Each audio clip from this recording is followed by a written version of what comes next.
மதுரையிலிருந்து 25 கிலோமீட்டர் தொலைவில் உள்ள அரிட்டாப்பட்டி என்ற கிராமத்தில் கலிஞ்சமலை உள்ளது. இதன் ஒரு பகுதியில் பாண்டவர் படுக்கை என்று அழைக்கப்படும் சமணர் குகைகள் உள்ளன.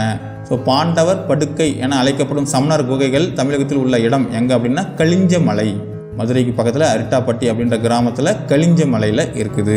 சமண துறவிகளுக்கான கட்படுக்கைகளை பாண்டவர் படுக்கை என அழைக்கப்படுகிறது. சமண துறவிகளுக்கான கட்படுக்கைக்கு பாண்டவர் படுக்கை அப்படின்னு சொல்லி சொல்றாங்க. அறவோர் பள்ளி என்பது சமண துறவிகள் வாழ்ந்த இடங்கள் என மணிமேகலையில் குறிப்பு உள்ளது. மணிமேகலையில அறவோர் பள்ளி அப்படின்ற ஒரு குறிப்பு உள்ளது. அது பேர் என்ன அப்படின்னா சமண துறவிகள் வாழ்ந்த இடங்கள். அறவோர் பள்ளி அப்படின்னா சமண துறவிகள் வாழ்ந்த இடங்கள்.